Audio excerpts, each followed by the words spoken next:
शाही बंदगी। आइए मित्रों, आप सभी का हमारे YouTube चैनल शीतल शब्द कबीर का बहुत बहुत साधुवाद। मित्रों, आज की इस वीडियो में जानेंगे कि आखिरकार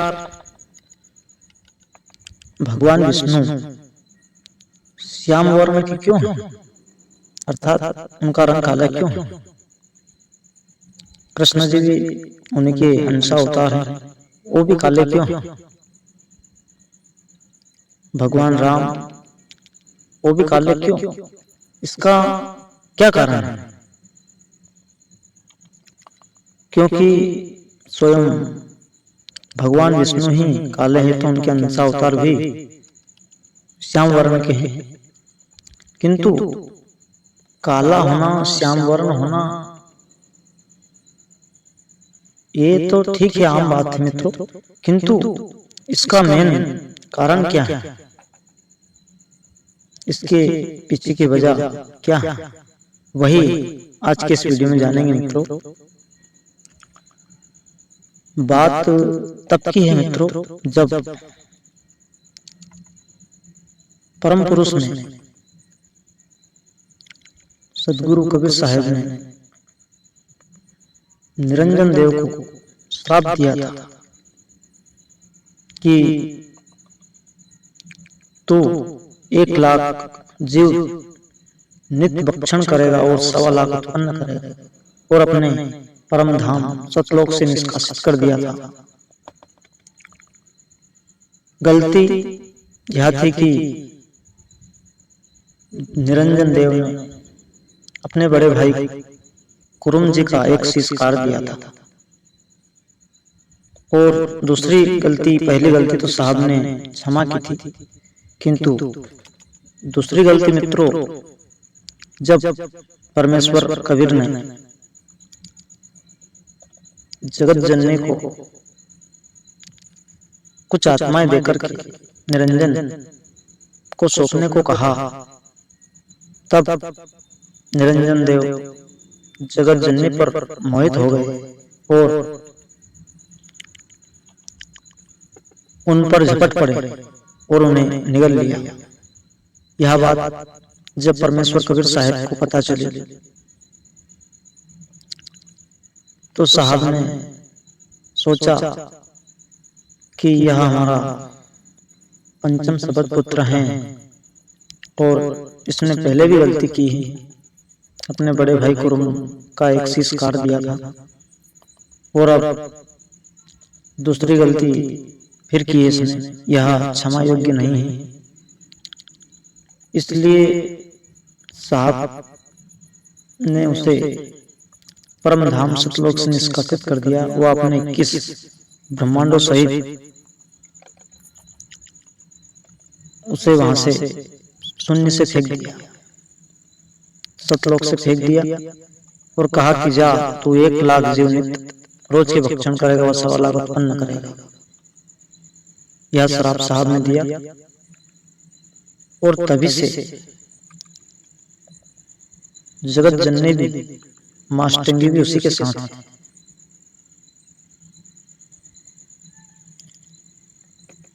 जब साहब ने उसे सतलोक से निष्कासित कर दिया,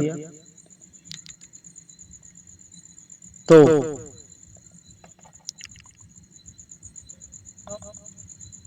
देवी अष्टंगी उसके उदर में थी। देवी ने साहब का ध्यान किया और सुरती से बाहर आ गई, किंतु तब तक बहुत देर हो चुकी थी, क्योंकि तब तक ऊपर से सतलोक से इन्हें निष्कासित कर दिया था, वह नीचे भेज दिया था। तब निरंजन देव ने अष्टंगी देवी को कहा कि मेरे पास में बहुत शक्तियां व सिद्धियां हैं, अब हम मिलकर के, तुम्हारे पास में आत्माएं भी हैं, मिलकर के हम दोनों राज करेंगे इन पर, और हमारा अलग लोक होगा। 21 ब्रह्मांड हमें पिता ने प्रदान किए हैं, सो हम मजे से रहेंगे, आनंद से रहेंगे।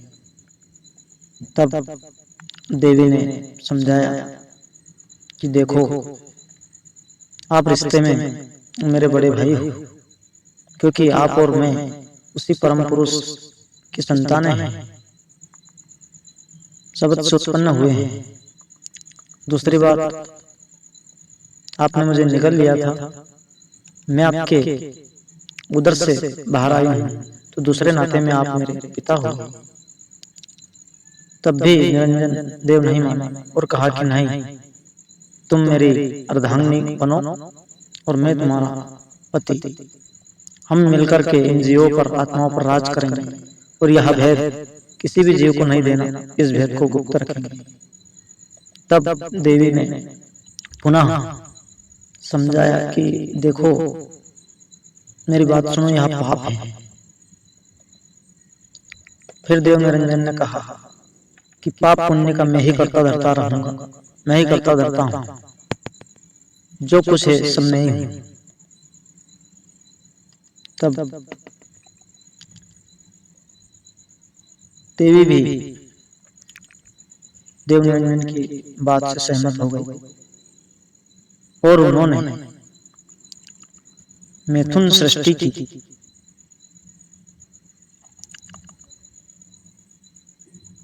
एक बार मिथुन सृष्टि की, तब ब्रह्मा जी उत्पन्न हुए। दूसरी बार में शिव जी, नहीं, दूसरी बार में भगवान विष्णु और तीसरी बार में भगवान शंकर। क्योंकि यह उन्होंने पहले से ही नियत कर लिया था कि यदि हम सृष्टि की रचना करेंगे तो यह कार्यभार किसे सौंपेंगे, इसलिए पहले इस कार्यभार को संभालने वाले होने चाहिए। तो उन्होंने 3 पुत्रों की उत्पत्ति की, ब्रह्मा जी, विष्णु जी व शिव जी। और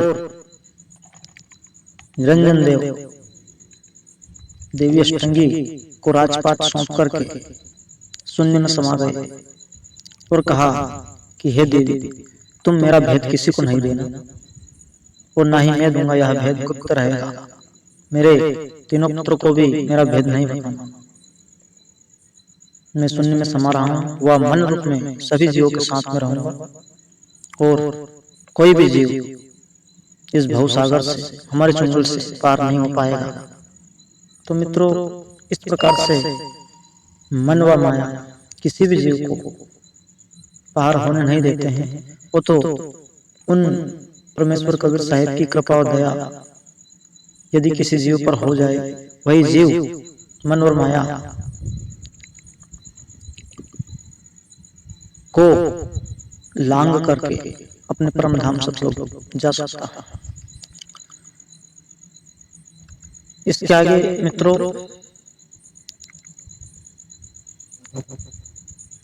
तीनों पुत्रों ने माता के सामने प्रणाम किया और कहा कि हे माता, हमारे लिए क्या आज्ञा है।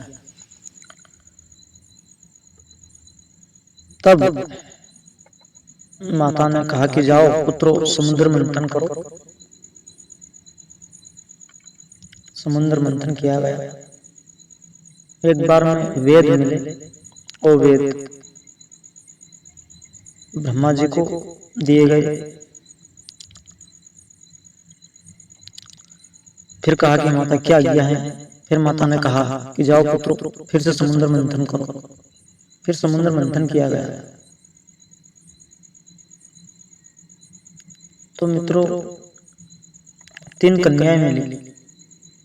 जो सावित्री वो ब्रह्मा जी को दी गई, लक्ष्मी भगवान विष्णु को सौंपी गई, वह मां गौरी शिव जी को सौंपी गई। फिर पूछा कि माता अब क्या आज्ञा है।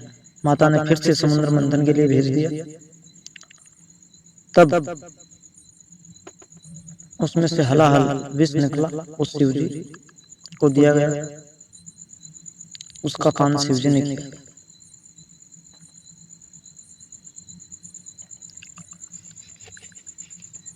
इस प्रकार से कुछ समय बीता। सब अपने अपने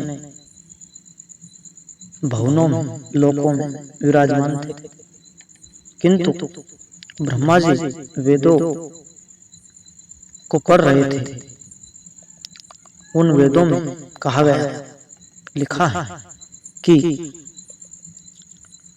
माँ आदि शक्ति से भी बढ़कर कोई शक्ति है।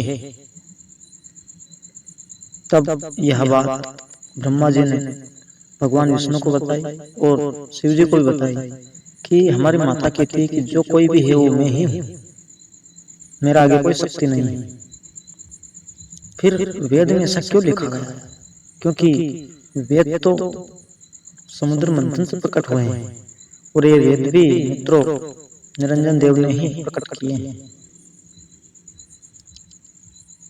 तब तीनों माता के पास गए और बोले कि हे माता, आप तो कहते हो कि जो कुछ भी हूँ वो मैं ही हूँ, माता भी मैं, पिता भी मैं, सब कुछ मैं ही हूँ और मेरा आगे कोई शक्ति नहीं है, किंतु वेद में क्या लिखा है माता कि आपसे भी ऊपर कोई है? तो माता आप झूठ ना बोले, कृपा करके बताइए वो कौन है, वो शक्ति कौन है, हमें उनके दर्शन करना है। माता ने विवश होकर कहा कि हे पुत्र, वो तुम्हारे पिता हैं, किंतु उनका दर्शन तुम्हें नहीं होगा। उन्होंने मना किया है कि वो किसी को भी दर्शन नहीं देंगे। तब ब्रह्मा विष्णु महेश तीनों पुत्रों ने कहा कि नहीं माता, कुछ भी हम दर्शन करके ही लौटेंगे। और मित्रों तीनों भाई अलग अलग दिशाओं में पिता की खोज में निकल गए।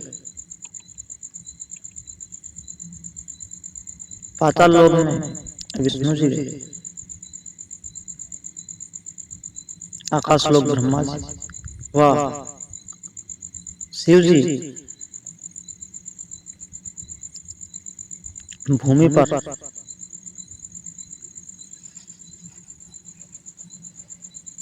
खोजने लगे।